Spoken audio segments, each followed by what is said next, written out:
Greetings and salutations. Welcome to this episode of Playwright Spotlight. Before we begin, smash that like button, subscribe to the channel, leave a comment down below, and share this channel with a friend. If you're listening to us on your favorite podcast platform, be sure to leave a 5-star review and subscribe to the channel. My guest tonight is an award-winning playwright and screenwriter. Her plays have been produced across the country and include Mothers, Birds of North America, and Sin Eaters. She has been supported by fellowships and residencies from the Playwrights Realm, New York Foundation of the Arts, the Jerome Foundation, the Van Leer Foundation, Yaddo, the Tofty Lake Center, the Sewanee Writers Conference, and the Last Frontier Theater Conference. Her awards include the Paul Stephen Lim Playwriting Award and from the Kennedy Center, the Jabord, I'm going to botch that again, the Jabode Special Award in the Arts, Boulder Ensemble Theater Company's Generations Award, and East West Players 2042 Sea Change Award. She is an alum of UCSD's Playwriting MFA program, the Emerging Writers Group at the Public Theater, Youngblood at Ensemble Studio Theater, the Jam at New George's, and writers groups at East West Players and the Echo Theater Company. Ladies and gentlemen, please welcome Anna Ouyang Moench. I did it again. Please say it for me because I knew it was going to escape me. Anna Ouyang Moench. Anna Ouyang Moench. I knew it. My nerves got the best of me. Thanks for coming in. Thank you for having me. So there's a lot to this, and I'm curious, how have writing conferences really developed your playwriting? Now, what more did you gain outside of your MFA? Well, I began going to conferences really early on as a playwright, and I would say that was kind of, I didn't even really consider myself a playwright. I had written a play, which I guess is the only barrier to entry, but I didn't really think of it as my career.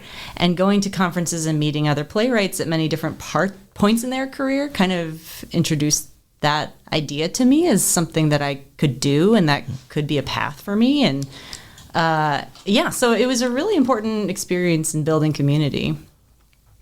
So I want to tag on something or hit something that you hit on and that stands out. You wrote a play.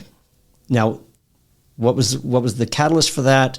Had you ever written anything prior? It's like, I'm going to write a play, and let's see where it goes. I'd majored in theater in college, and I had taken an elective or so in playwriting, but it was a very, liberal arts type of program, so I wasn't really focusing on playwriting. And after college, I didn't really know what I wanted to do. I loved theater, but didn't know what I wanted to do within theater. So I took a total left turn. One of my passions is I love to do long distance cycling trips, and so I got a job taking high school kids on long distance cycling trips, and I worked at mountain safety at a ski resort in the winter, and I had a totally different life. But I missed theater, and I missed the world of theater and using my creativity in that way. So I wrote a play during that period, which was something I could do without collaborators. That was the kind of first play I would say I really finished. That was something I was like, oh, this might be a play. So did you just do one draft and then did you stage it? What was the whole entire process of I've got a concept, I'm going to sit down, I'm going to do it, and then where did it go from there after that first draft? I honestly don't remember how. It was a long time ago at this point. I don't remember how many drafts I did, but but I went to the Last Frontier Theater Conference. That was the first conference that I did, and I'd had a reading of it at that point. I ended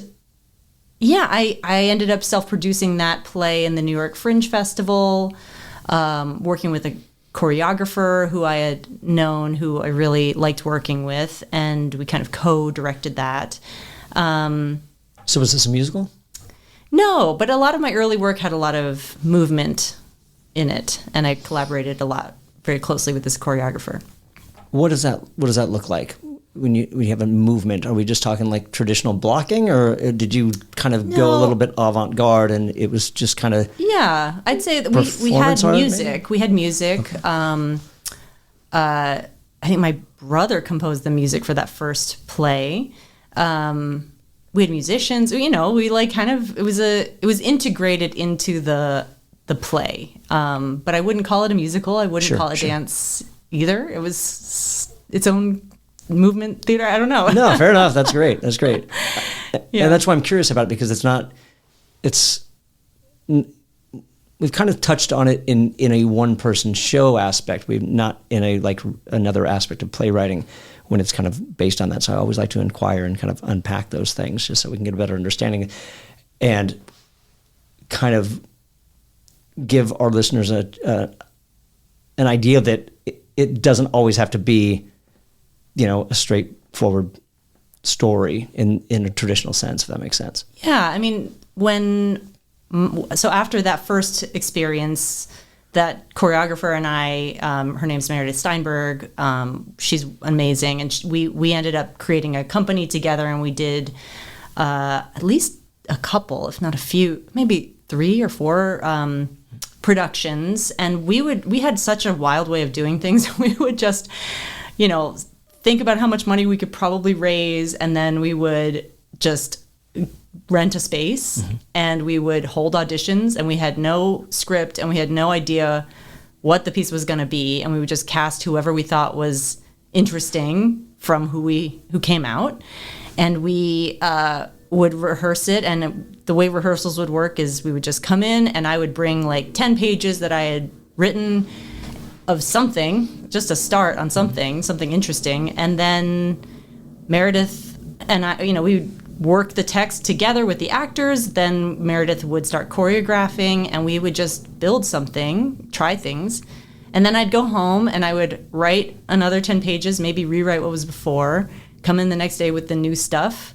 We would start integrating that, and that's how our process went. And then we knew we had a show, so like we had audiences coming, and we had to have something ready. So it was kind of like a wild way to make work, but a really, really cool and fun way too. Do you have, at this point, when you come in with your first 10 pages, do you have a premise of exactly where the story is going, or is it like it's so collaborative and it's such a work in progress that it's ever changing and you don't know what that end is going to be? More the latter, I remember. I mean, this was a long time ago. Then after that period, I ended up kind of moving more into the traditional model of playwriting, and I don't create work in this devised collaborative way. I mean, I would say all theater is very collaborative, but not this particular process. But yeah, we would just try stuff, and I would just see where things went. And I think that worked really well also with being new to playwriting and not having a lot of training. It was just like we knew what theater was, and we knew what was interesting and not interesting, and so we just tried to like make something entertaining and fun. Well, the thing that I love about this is it reminds me of old Hollywood and how they used to approach some of those classic movies like Casablanca. It's like here are the 10 pages we've got right now. We're going to shoot them. We'll shoot the next 10, we'll shoot the next scenes when we get them. We don't have those right now. Right. And that's kind of what it reminds me of. So so once you moved in, so what changed? What did you learn that kind of, when you started buckling down a more traditional theater, if you will, what changes happened? Well, I had a lot to learn because I didn't work in that way, and I started by, gosh, my memory's terrible, so I might not be saying it exactly how it happened, but I joined Youngblood, which is a writers group in New York at Ensemble Studio Theater for playwrights under the age of 30, and I think I was in my early 20s when I joined, so I had a long time ahead of me within the group, and it's a mix of people, different. Some people might have had their MFAs already. Some maybe majored in playwriting or focused on playwriting in a theater program that was more specific they knew what they wanted to do. Some people were really brand new to it. But you kind of, just by being around other writers and workshopping different people's work, you just learn a lot about what you know and what you don't know, and you learn from each other. And it was really an amazing experience in that sense of getting to see a lot of different writers' work. And, the program that I went to for college was quite like devised work heavy and very avant-garde in many ways. Like that was sort of what was in when I was in college. And so I didn't have a ton of experience with the new play world that was more the traditional model of the playwright writes the play, a theater selects the play, you go into rehearsals, you do table work. Like that just wasn't my training. So it was great to kind of get a sense of how that worked. And I just felt like every piece I did, I was exploring different techniques that I didn't necessarily have experience with before and was trying to learn how to do them. So that's kind of how I learned to write plays, was just trying different stuff and setting different challenges for myself of like, okay, well, I'll try to write a play that, is a lot more naturalistic than what I'm used to. And I'm going to try to write a play that's, continuous action the whole way through. And I'm going to try to write a play that's, I don't know, uses puppetry. Like there's so many different types of challenges you can set for yourself.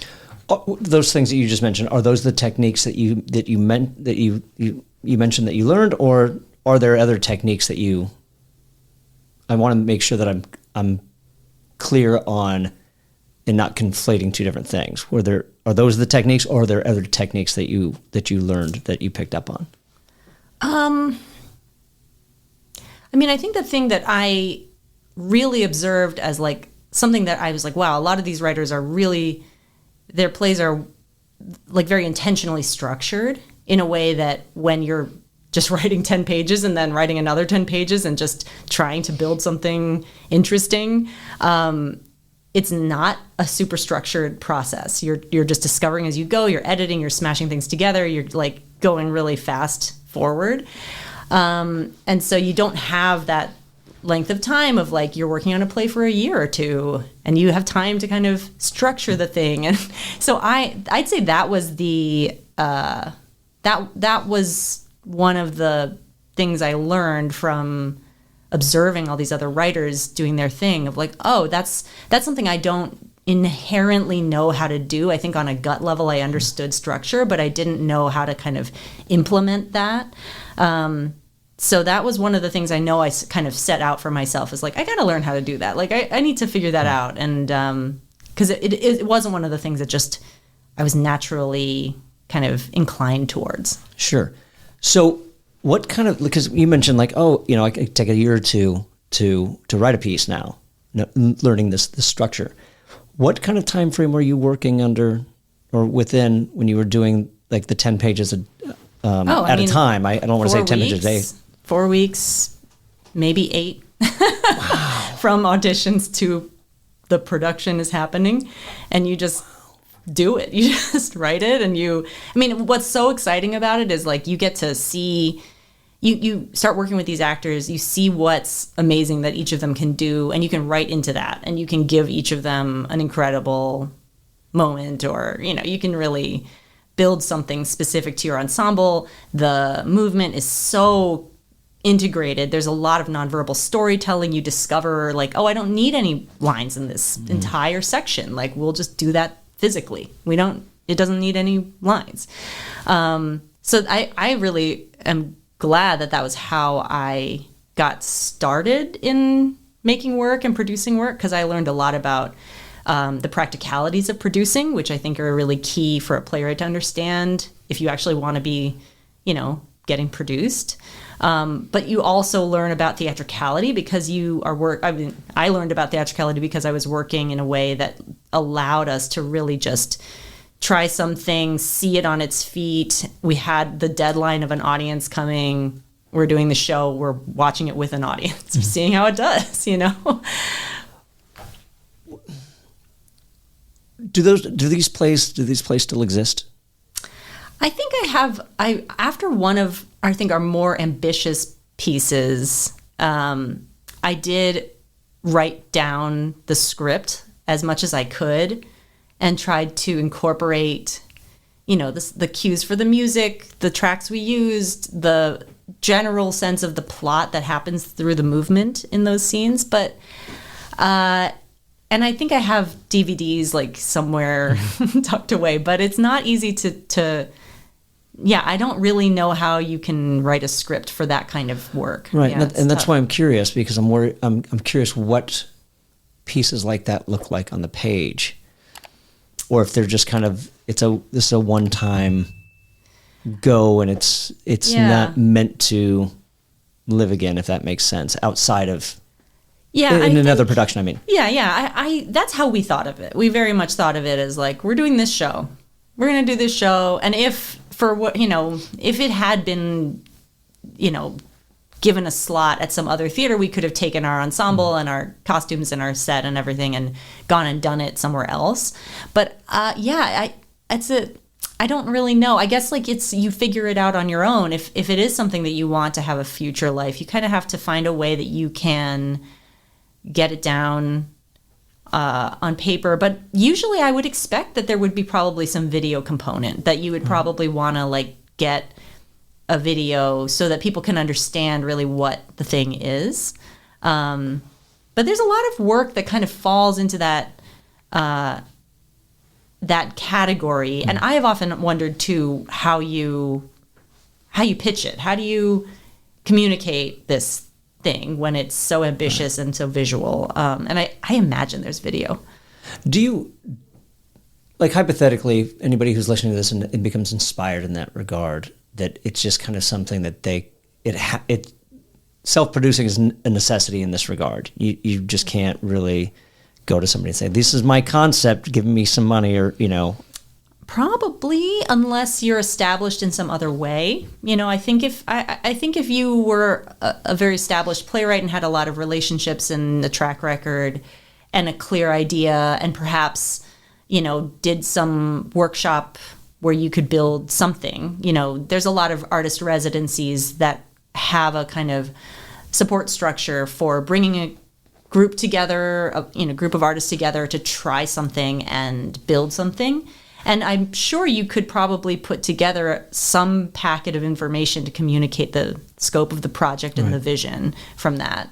But yeah, I mean, if you're just starting out like I was, and at the time, it wasn't, I don't know what the prices are like now for, renting spaces and putting up a show.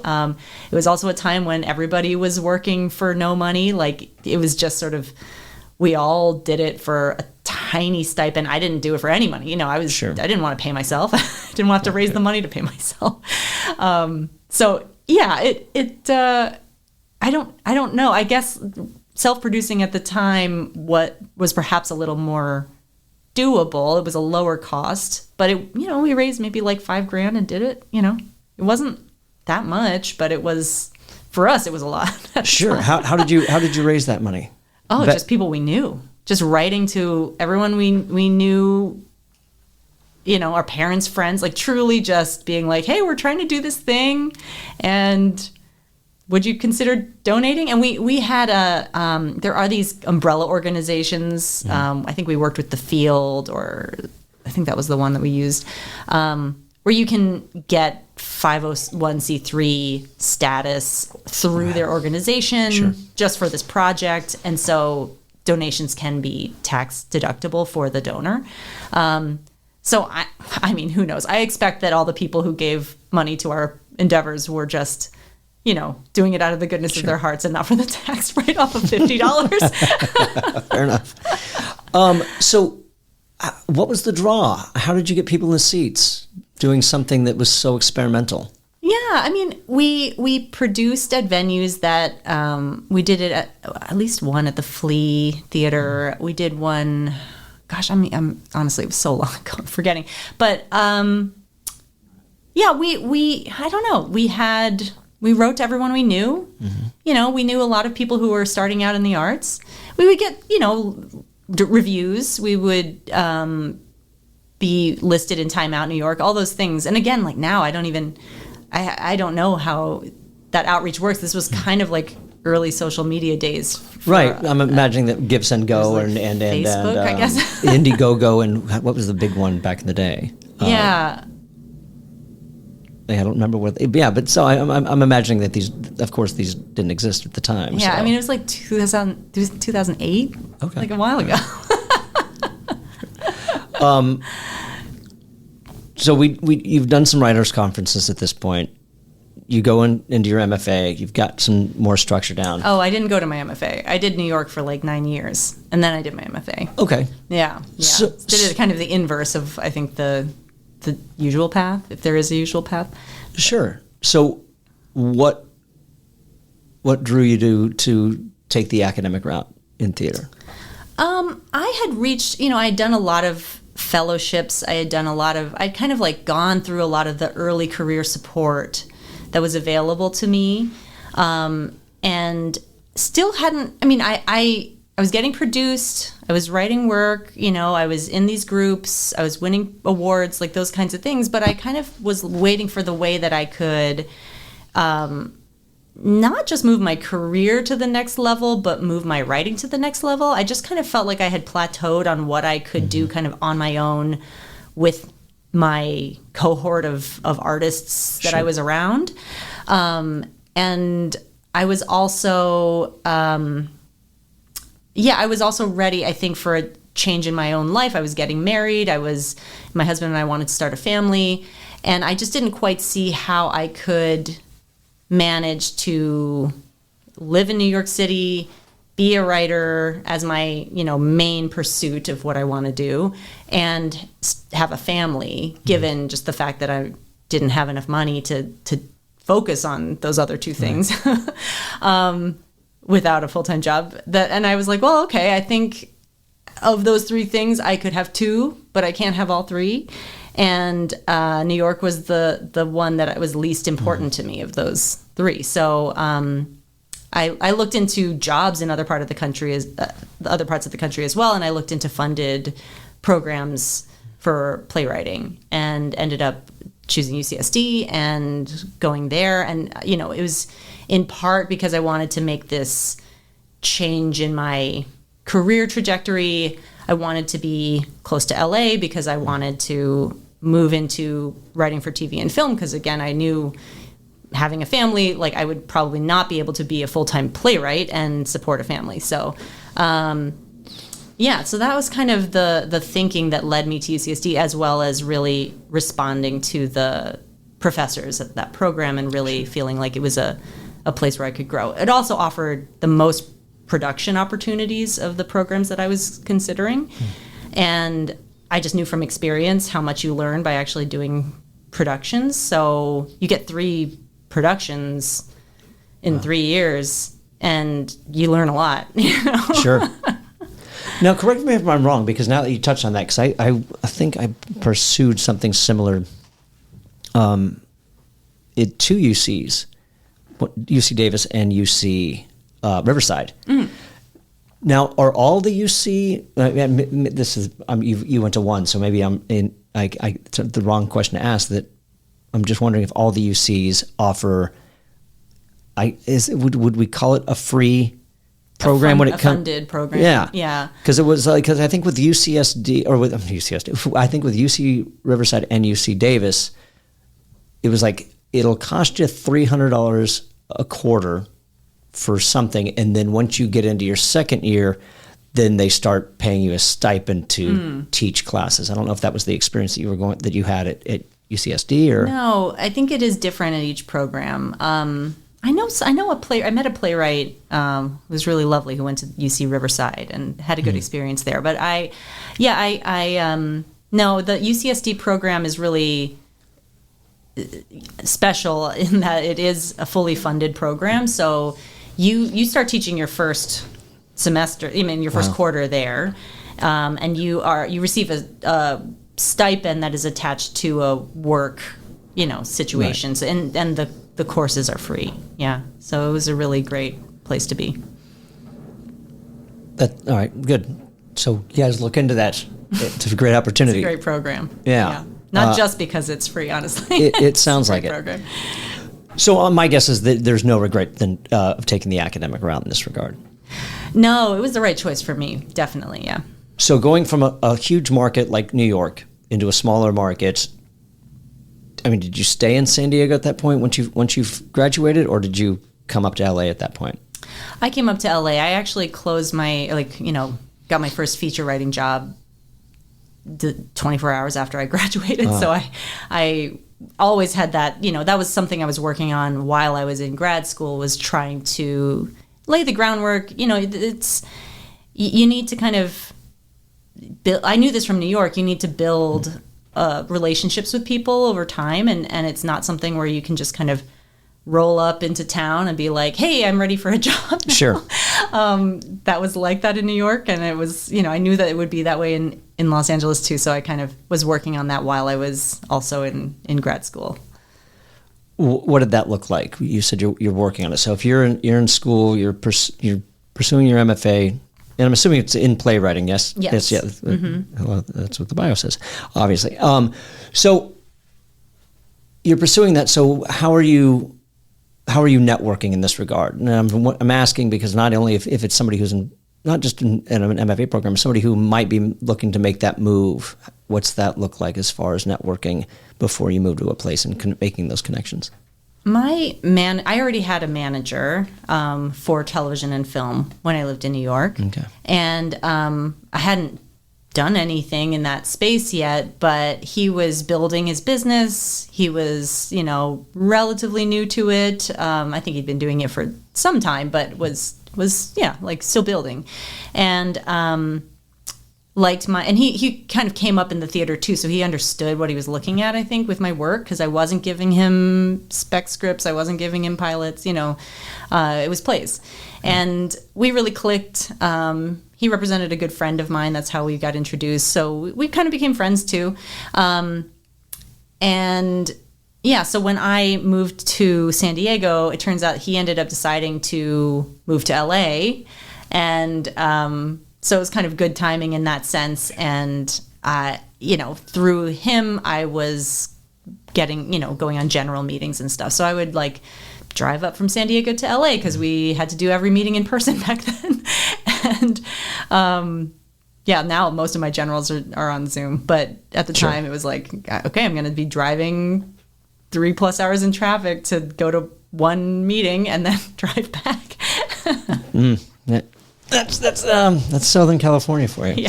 Yeah. So I have a question in that regard then. So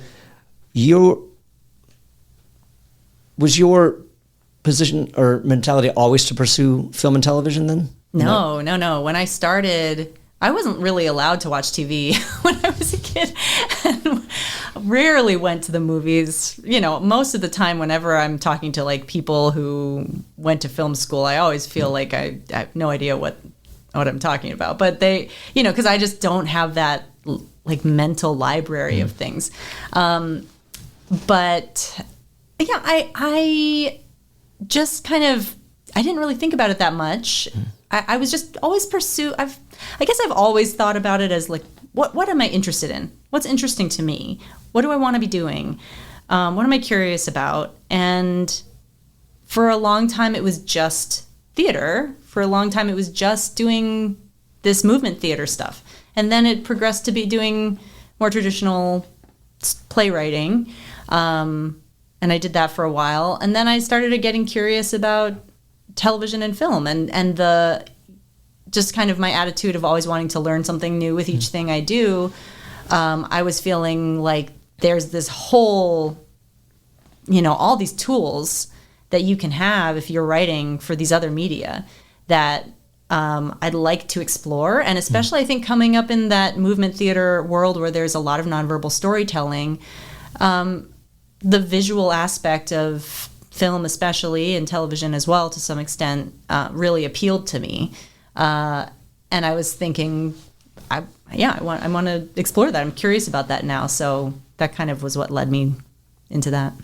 Had you already decided to pursue film and television before the MFA, or was it during that time frame? I mean, I had been thinking about it and hadn't really figured out how to even get going in that. Right. But I was working with my manager, so knew knew that I was curious about it. Sure. But yeah. And then the reason why I'm asking is because why not take the screenwriting approach as far as an MFA goes, opposed to playwriting? Oh, I mean, I didn't really consider going to film school and studying screenwriting. Right. I think just because I didn't know very much about it to begin with, and I felt I didn't have a feature script to send in to even apply. You know? Did UCSD not have a screenwriting component? They teach almost like an elective each year in either television or screenwriting. So you kind of have 3 opportunities to study one of those 2 things for the most part. Yeah.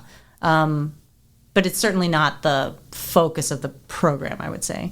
Got it. Okay, and that's why I'm asking, because I think UC Riverside, it's like you choose one or the other. It's like you screenwriting or playwriting with not having to go to film school. Right. So that's why I'm asking. So in that regard, how did, for our listeners that may be kind of dabbling in both or looking to pursue film and television later on down the road, how has playwriting helped you in those endeavors as far as your film and television writing go? Because they're 2, in ways, completely different structures. Yeah. And formats, I suppose. Yeah. I mean, I think that the area of strength that playwrights have that is really special and I think is really useful if you're transitioning over is you actually have done so much writing. Like you start from nothing and you come up with the idea, you write the first draft, you get notes, you rewrite it, you do that over and over and over again, you hear it read out loud, you rewrite it again, then if the play gets produced, then you're in the production process. If you're self-producing, you have to be the one who's doing all of that other work, hiring every single department head. Well, that's what a showrunner does, and that's what producers do. And there's certainly many things that are different. The budgets, the scale, the number of people, the amount of time. There's a lot that's very, very different, of course, and it's technical in a different way. But in terms of being a writer producer in television, I would say like you actually have the muscle to work in a writer's room because you are used to getting feedback. If you've done some writers groups, if you've gone through the process on like a dozen plays, you know how to take notes. You know how to get feedback. And honestly, when you're on somebody else's show, it's not your play, so it's even less personal. So it's even, you can even be a little more removed and be able to really just be looking at how do I make this the best it can be to support this person's vision. And so much of the training of writers groups is about helping the playwright whose work you're responding to realize their vision for their play. So honestly, I felt it was a very natural transition over into writing for television because I really had the muscle for both the culture of the writer's room and then also working on the script. I mean, my God, when was the last time, before I was a television writer, I would never just have my job be to write and rewrite my play. I also had a full-time job. Right. And, that was just what I was used to. So when I was given, 2 weeks to go write my episode, I was like, oh my God, this is luxurious. It's incredible. And I'm getting paid to do it. What a dream. It's amazing. Sure, yeah. So what does that look like when you say you've learned how to take notes and receive feedback? What does that look like? What did you learn? I think you learn to separate the self you need to be when you're writing has to be a different self than when you're rewriting and when you're receiving feedback. I think that it's sort of like building the ability to toggle between these 2 mental states. Because when you're writing, you really have to believe that this thing you're doing is genius and this is really good and worth sticking with. And you have to be so in love with what you're doing because it's hard and it's annoying and there's a million other things you could be doing and maybe should be doing. So you really have to be like, it has to be just, you have to feel like you're just in love with this thing. And then when you're getting feedback and notes, and even when you're reading your own work and giving yourself those notes, you have to be looking at it so separately from yourself, and you can't be feeling that feelings of, this is the greatest thing ever. Sure. Okay. And so I think, so that I guess is the what I'm talking about when I mean like how to take notes. Sure. It just can't be so personal. It has to really be about making the work better. And at this point now, I love getting notes. Right. It's like my favorite thing, because someone else, presumably someone very smart and good at this, is helping me make my piece of writing better. And it helps me enjoy the writing process more too, because I don't have to be criticizing it as I'm writing. I know I'm going to get notes, and I'm going to get notes again and get notes again. And so I can just enjoy writing it with the faith that, I and also all these smart people I work with are going to help make it better later. And it doesn't need to be perfect now.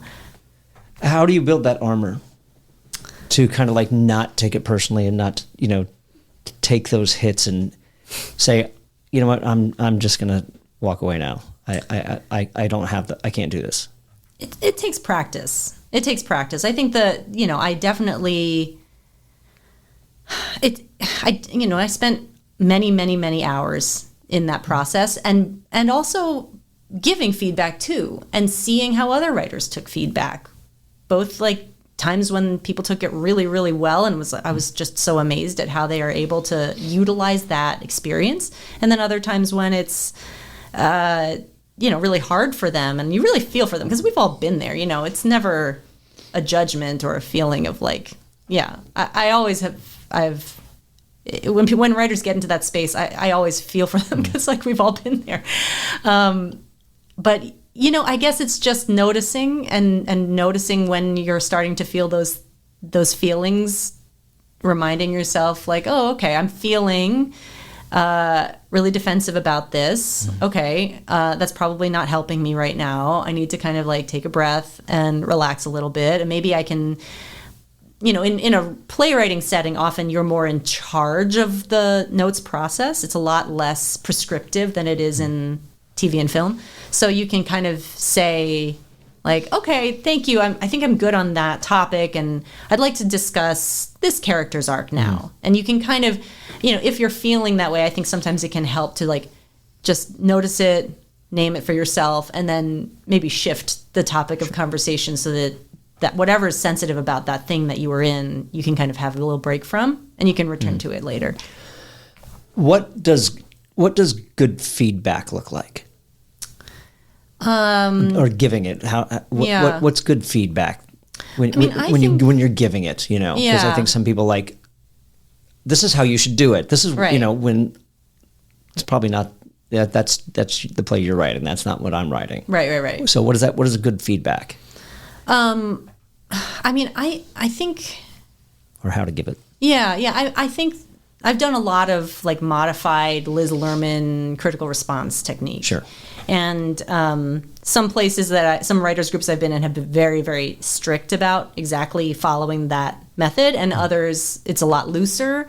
And I think what I tend to like is somewhere in the middle. Like I think it really does help to reflect back to the writer what's exciting, what's working, moments that were interesting, moments you leaned in. I think it's really helpful when you're responding to work to have a section at the beginning when it's all just like greatest hits, like this is what's working, this is what I got out of it, here's where I felt something. Because you hear it, and personally, I hear all the things that are wrong with it. Like you hear, it's very vulnerable.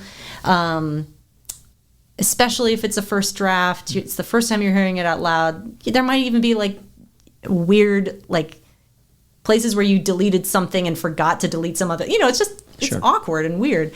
So, I think it helps the writer so much to hear what's working, because they might be in a space where they couldn't even see that or hear that themselves. Right. And then questions, I think, is really helpful, because you start to get the sense as the writer of moments that are, if you're getting a lot of questions about one specific thing, or, something that you felt was like not at all part of your play at all, and you're getting like 3 questions about it, like, okay, that probably is in your play, and you need to address that in some way. You could cut it completely, you could lean into it. There's a lot of ways you could handle it.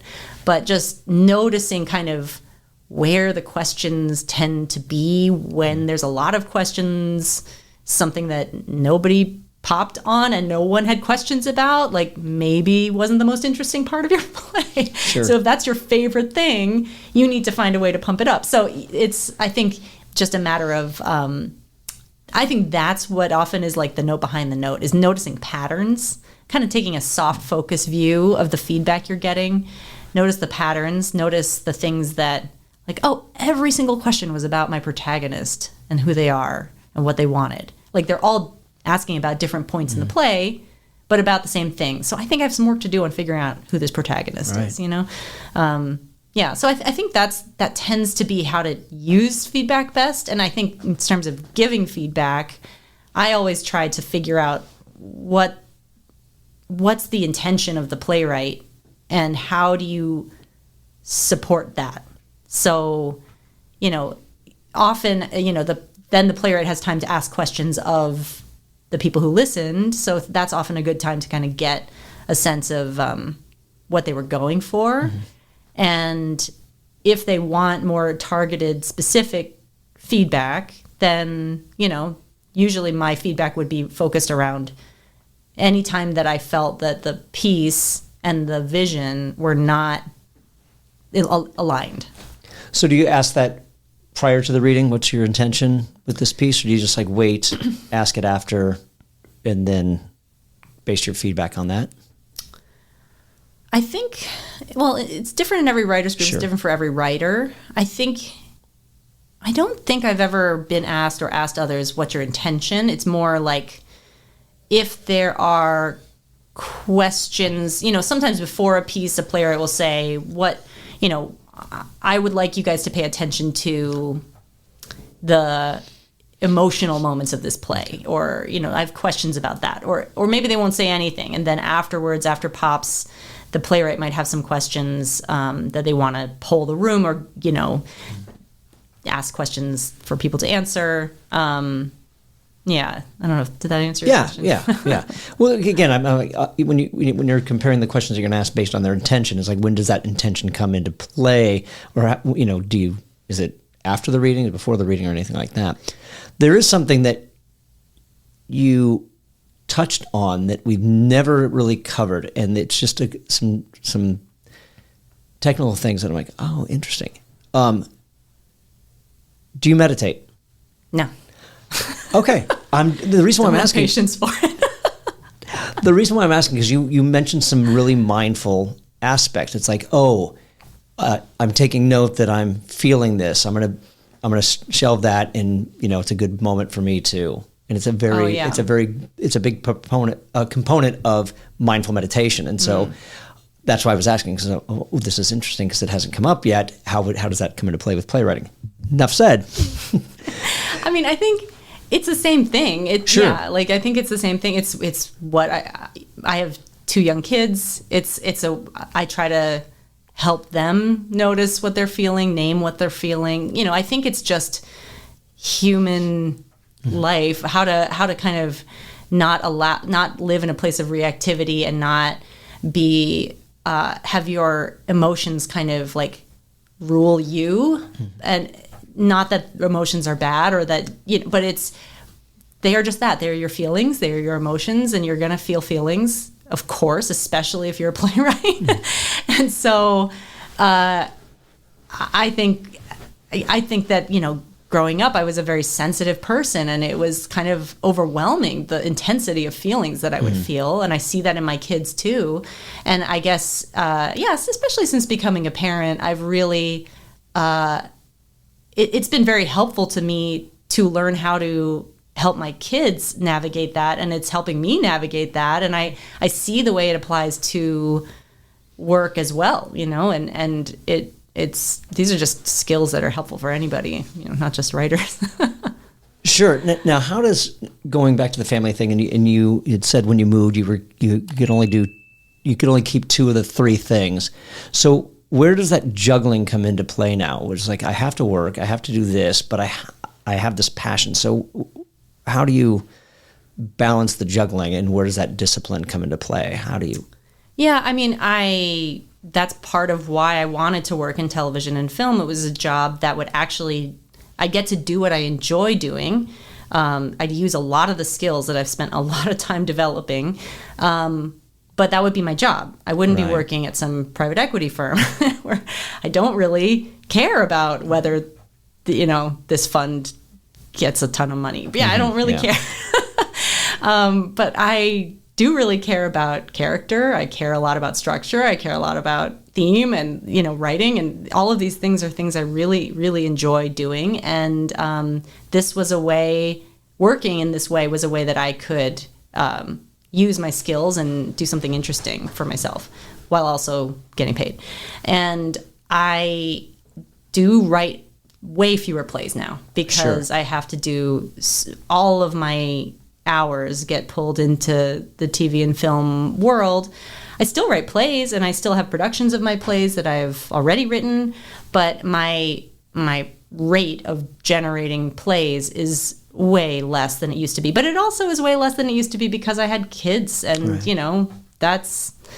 that's part of it too. It's just there's a lot to, as you said, lots to juggle. So, yeah. Sure. And I suppose that's the difference with playwriting as well. It's because unless you're establishing yourself in getting that passive income from royalties, you're really not making money while you're writing. Right. In the playwriting world, whereas like in film and television, it's not like I'm assuming you're not taking your work home and writing it home when it's film and television, because you get the opportunity to write at the studio or in the office or something like that. It's a mix because you're developing while you're also staffing. So I'm writing 3 pilots. I have a feature. I have the room I'm in. It's just crazy. You're just writing all the time. It's a lot to juggle, and you just have to kind of strike that balance and try to move the projects forward at the different times when each of them needs to be moving forward. Someone has a draft they're reading, great. That's a time for me to turn my attention to this other project and write that.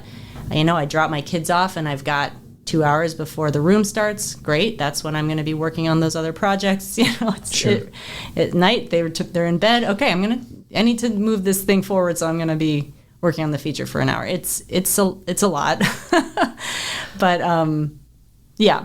So you certainly take it home. You do take it home, but it's just that there's just only so many hours in the day, and it is hard to prioritize writing the play that you are thinking about, because you're writing so many other things, and the energy to write that much is finite. I don't have that energy to be just writing every second of my life. So it takes me longer. Yeah. So prior to the opportunities in the writers' rooms, as far as film and television goes, how did you discipline yourself prior to that? I mean, were you already in film and television when the kids came, or was that?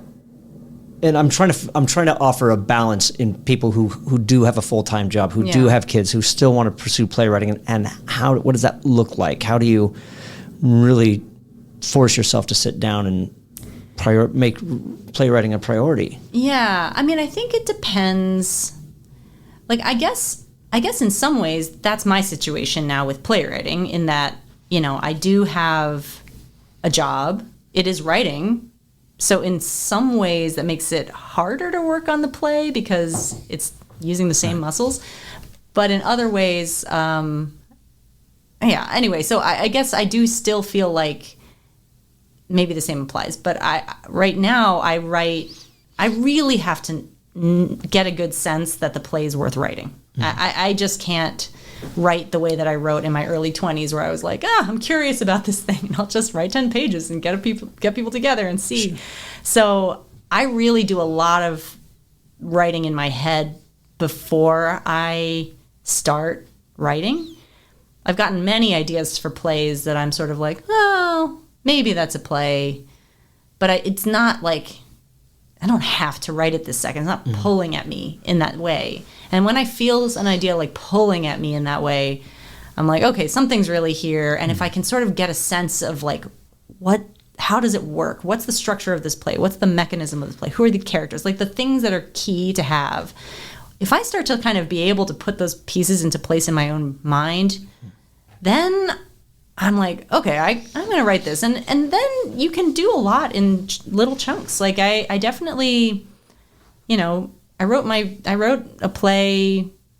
Yeah. I mean, my most recent play I wrote around, I just had my second kid. It was the beginning of COVID. I was in a writer's room on Zoom. Like there's a lot going on, but I just felt this play. I really wanted to do it. And I just find half an hour before the room or after the room each day and just switch over into that other document and work on it a little bit. Because if you just do, when I first got started and was trying to pursue playwriting, it was really like I was working, you just have to work all the time to make enough money to live in New York City. So I was working multiple jobs. Time was not on my side in terms of establishing a playwriting practice or career. But I just felt if I could do one thing to move my career forward each day, that's a lot. And it could just be sending an email, or it could be, writing a scene, or it could be submitting to a little festival somewhere or whatever. But just one thing would add up over time. Sure. And it really did. So I guess it's just consistency of like trying to push the thing forward, but also being kind to yourself and recognizing that I just know right now is not I have a lot going on, and it's not the time for me to be pumping out a new play every single year. It just isn't. So that's okay. It's okay. You threw a term out that I've never heard in the realm of playwriting, and you said the mechanism of a play. What does that mean? Well, I don't know if it's a real term, but to me, what it means is what's the internal logic of this play? How does it work? Every play is different, and some, I'd say the traditional Aristotelian model is like one mechanism for how a story can work. But a lot of my plays experiment with mechanism. I guess you would say experiment with form, but they just have an internal device or rule or logic that structures the story, whether that's like, okay, we're going to see each scene is like one interaction every fall over the course of a decade between the same two people. To me, that's the mechanism, the form. There's probably some official term for what that is, but yeah. Would you call Betrayal by Pinter a mechanism in that regard, Totally. like bouncing back and forth between two different or different time periods between these three people? Definitely. That was a really influential play for me, actually. I really love plays like that. And and it doesn't have to, not all my plays follow those formats, but Sure. all of my plays have some internal logic that dictates how they'll work. And I just like that stuff. And to me, those are a lot of the challenges of like, that I like setting for myself. Like, I've never tried that before. It's very fun. It's like you're having to solve a lot of problems. What are some other things that you use in that regard, rather than just, when you, obviously I'm going to say that one's playing with time. Sure, yeah. What are there some other ones that you dabble in, that you've played with, that like, oh, I really like that, or like, oh, I've never tried this, I'm gonna go for it, and yeah, it worked, no, it didn't. I'm just curious. Yeah, my play Man of God it's a continuous action in a hotel room between these four high school girls, and they discover that they're on a mission trip in Thailand, and they discover that their pastor, who they revere, has hidden a camera in their bathroom. Mm-hmm. And the play takes place, it spans the time between right after they discover the camera and the interaction that they have with the pastor. And then within the play, so it's continuous, it's all one room, 4 characters, group scene. I'd never done that before, and it's challenging to do that. And then there are these revenge fantasies that 3 of the girls have that kind of like break out of each of them kind of, it becomes radicalized by their own revenge fantasy that like pops out from the play, and then we go right back into where we left off, or the moment after, kind of the way that a musical number might work in a musical. So I'd say that's a very different type of mechanism. And I'm trying to think of what other ones I've done. Oh, my play Mothers is a kind of like, you think you're in our world and you sort of get this like mounting dread that actually this is not quite our world and there's something quite ominous outside, and then this kind of attack happens and it becomes an apocalyptic situation these characters are in for the second act of the play. And so it's a very like 2-act structure punctuated by this event and then in the second act, like we move forward in time in different increments, and the scenes get a lot shorter. The first act is all one continuous scene. So there's just different, just like different ways that stories need to be told, or the most interesting to me way to tell it. And I guess that's what I mean when I say mechanism. Yeah. No, that's great. So I want to go back to the time thing with it being inspired by Pinter and Betrayal. When you approached your piece, when you were tackling yours, did you go in knowing that it was going to be bouncing back and forth between different time frames? And so did you write it that way intentionally? All right, this scene's here. I'm going to go back in time into this, and now I'm going to jump back. Or did you write it linearly and then mix up the time for the times? Well, I haven't written a play that just goes backwards in time, actually. I haven't done like that Pinter mechanism. Right. Because I was like, he did that. Fair enough. Okay. But I have written a play that there's 2 timelines. And one timeline went forward in time, and one timeline went backward in time. Interesting. And you kind of meet in the middle. And they're alternating scenes with the timeline. So you see the first scene in the forward-going present-day timeline. You see the last scene in the backward-going past timeline. And these characters are different. It's a mother and her son, both in their teenage years, that interact with the same people. And that one, it was a real headache to figure that one out. And Sure. It's sort of the mechanism. That was early on in my playwriting career, and I was not yet kind of able to figure it out all in my head.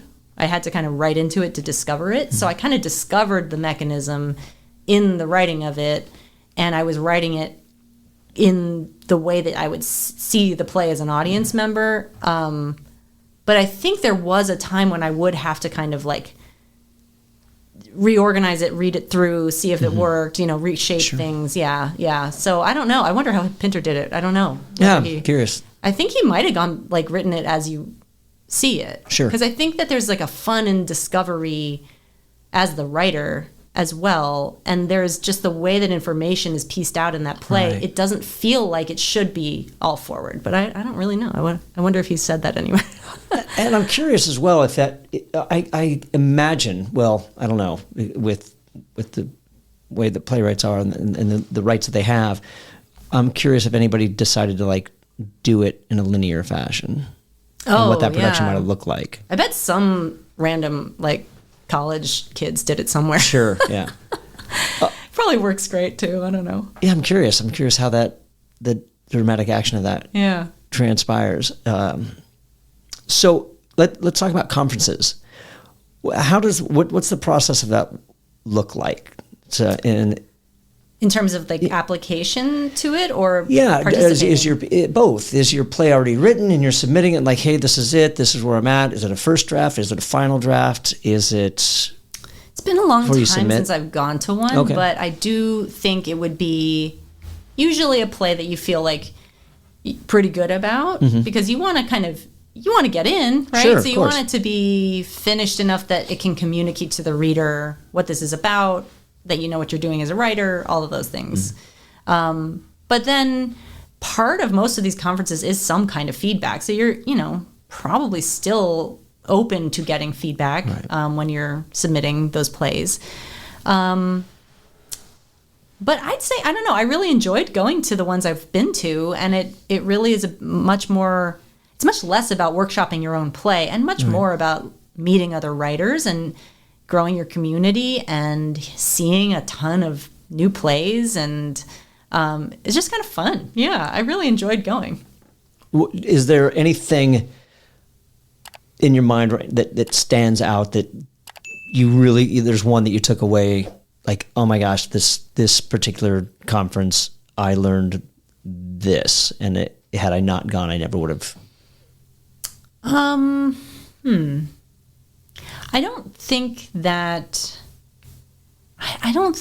there was any like light bulb moment in terms of technique or anything like that, but I do really think that first conference I went to, the Last Frontier Theater Conference, was a really great experience because I really didn't, I don't know, as I said, I just didn't think of myself as I didn't even know that you could be a playwright, really. It's just, I didn't grow up in a family that was in the arts at all, and it wasn't, I just didn't know. It was also not like, I don't know, I just wasn't keyed into the new play world at all. It seemed like all the people who wrote plays were already dead, and we just did them.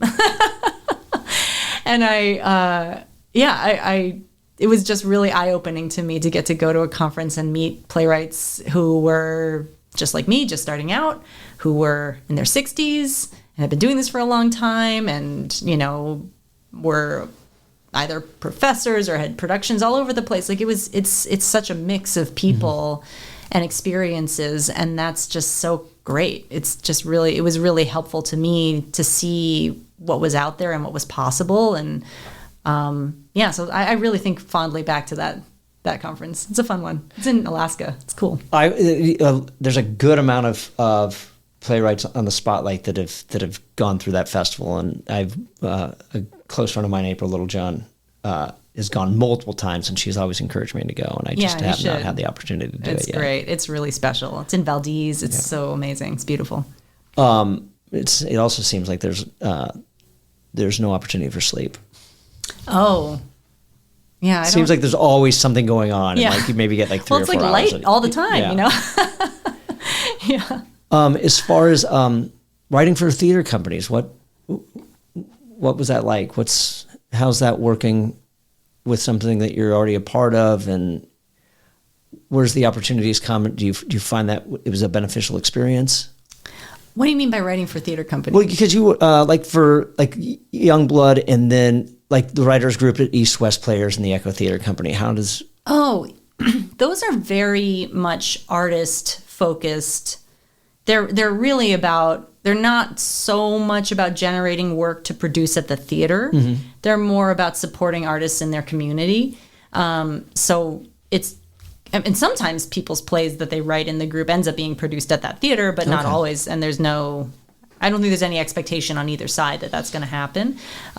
If it works out, amazing. That's great for everybody. But if not, that's okay too. Because the point is to kind of have people holding you accountable and needing, expecting you to turn in pages to be read. And deadlines are really helpful for playwrights. Sure, yeah, 100%. Yeah, for everybody, I guess. But yeah, I need them. Did you find that you got opportunities in that regard when you were with those groups, that you did get things produced? Youngblood has like a workshop production festival. God, I'm forgetting the name of it. It's been a long time, but sure. Yeah, it's so I had a workshop production of one of my plays at EST, which was designed off book, costumes, but shorter run, not reviewed, much lower budget than it would be for a main stage production. So certainly have done that. I'm trying to think whether other plays I've written in writers groups have gotten produced by the theater. I don't think so. Yeah. Okay. They've gotten produced at other theaters, but not at that theater. With things that you've had produced, have you pursued publishing after that, or are you just like, all right, that's its run, I'm done, I'm shelving that and moving forward, or did you go publishing route with any of your work? Yeah, like 4 or 5 of my plays are just about to be published by TRW. So, but so far the plays that I've had published are. Plays for young actors, or a one act that ended up in a collection of one acts that were, I think, for 3 actors. So like all the plays were one acts for 3 actors.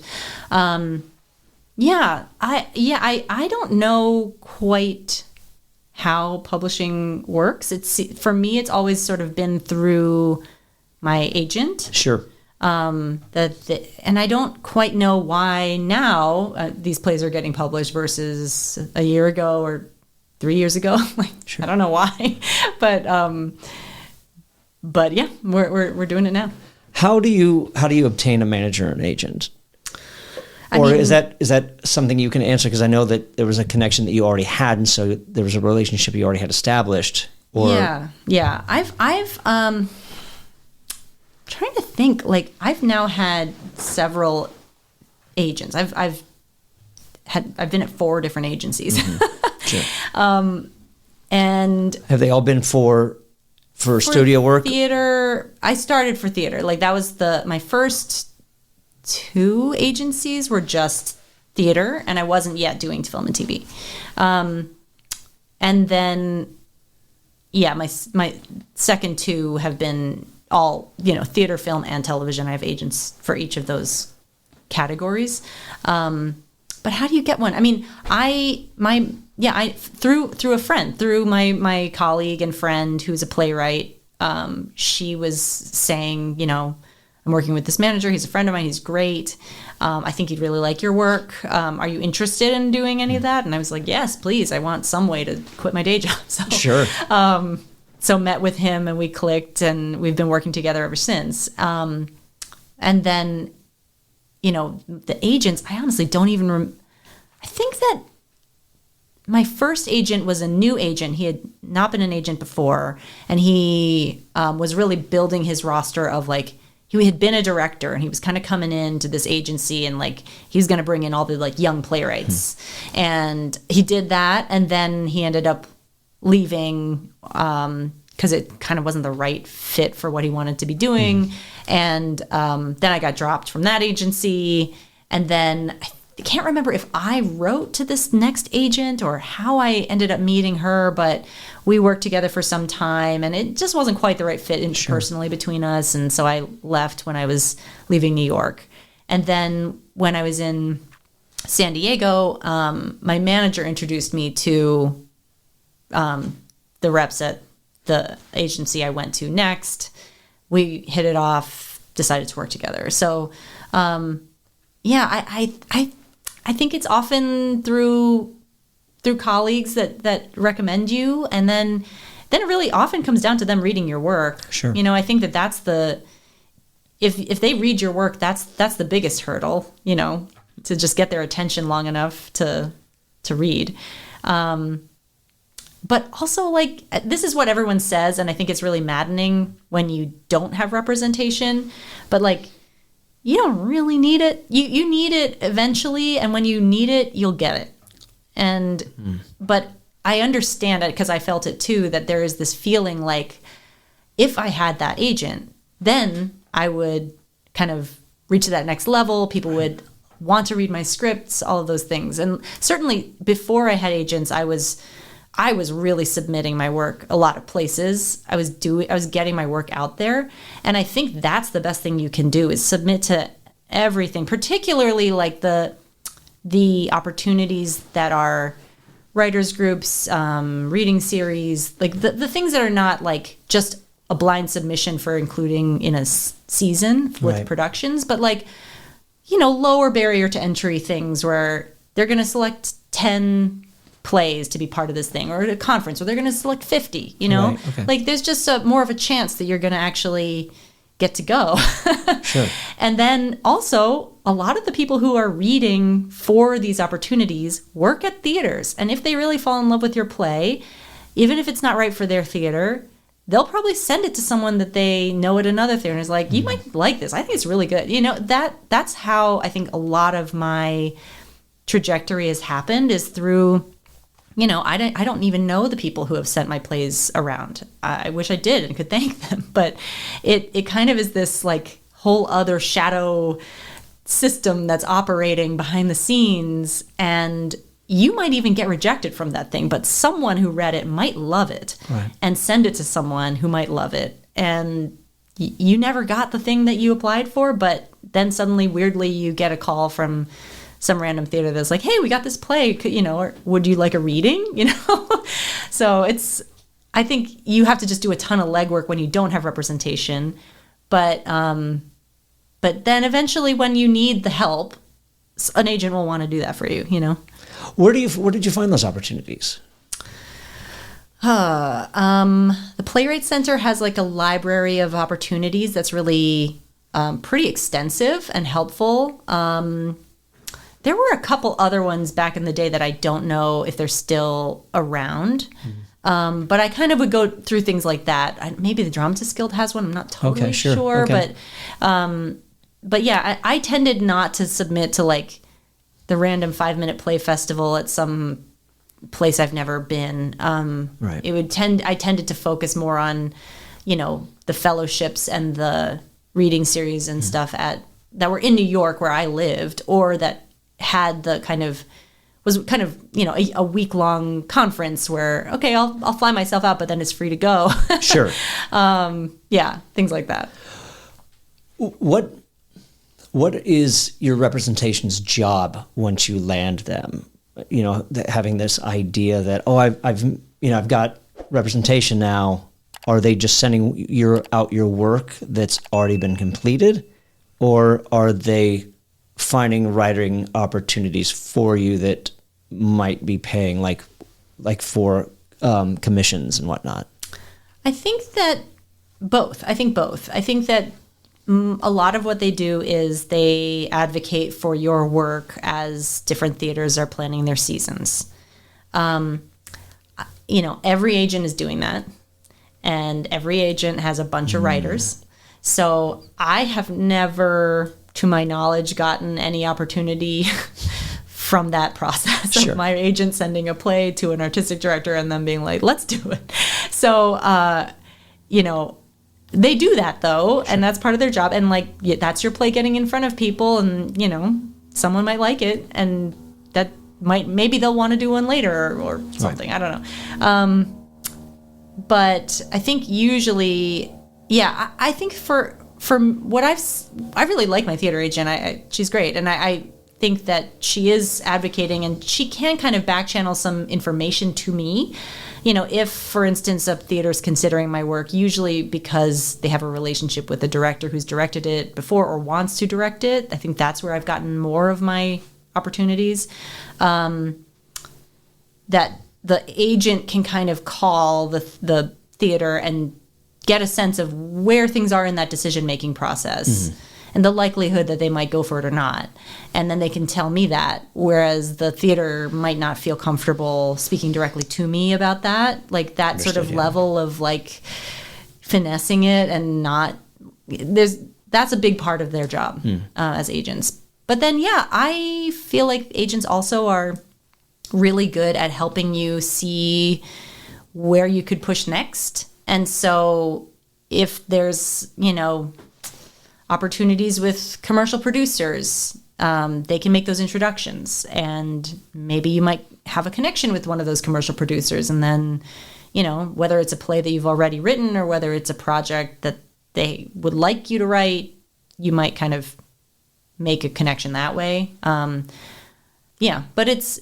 also I'm not trying to make my living off of playwriting, so I'm not pushing as much on the commission front. Right. With my rate of delivery, it's like I don't think any theater is going to be.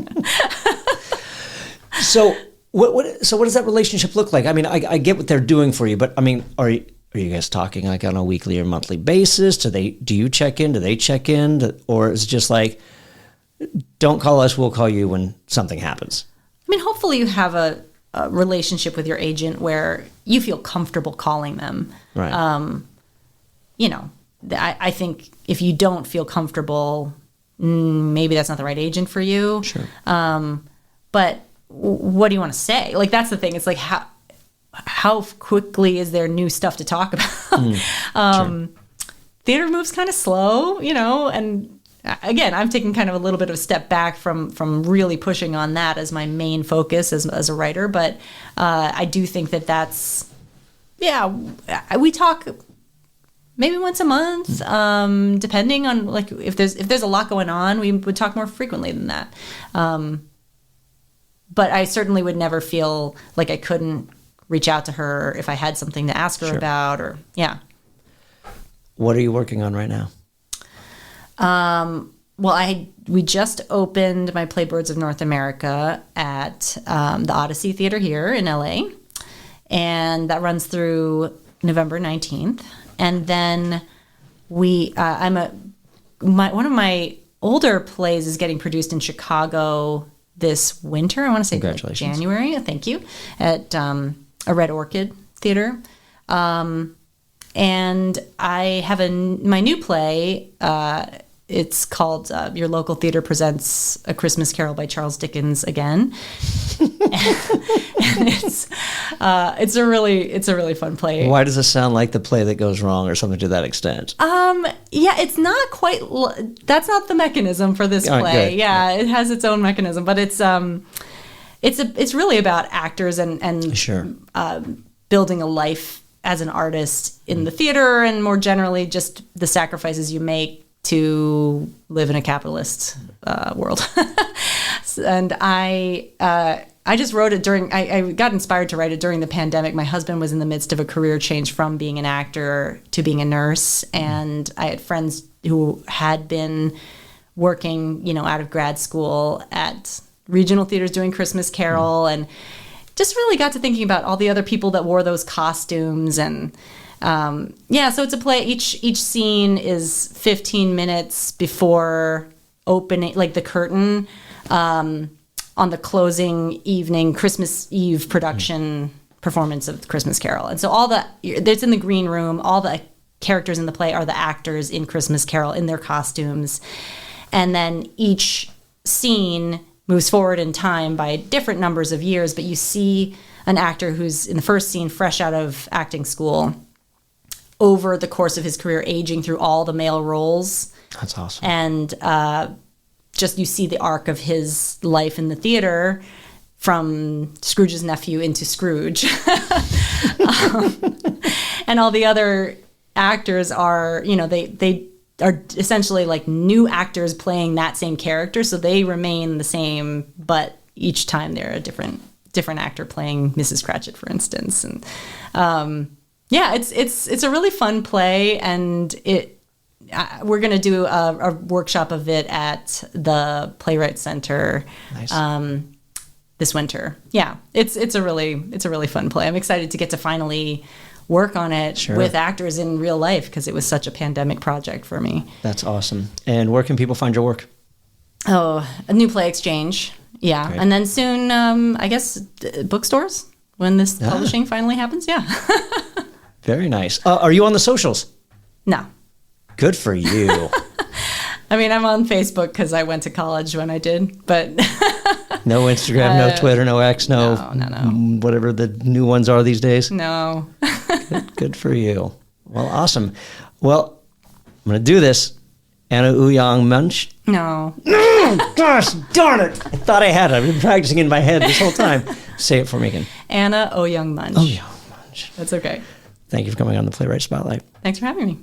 Thank you for tuning into this next episode of Playwright Spotlight. Again, smash that like button, subscribe to the channel, leave a comment down below, and share this channel with a friend. If you're listening to us on your favorite podcast platform, be sure to leave a 5-star review and subscribe to the channel. And in the meantime, and until we see each other again, keep writing.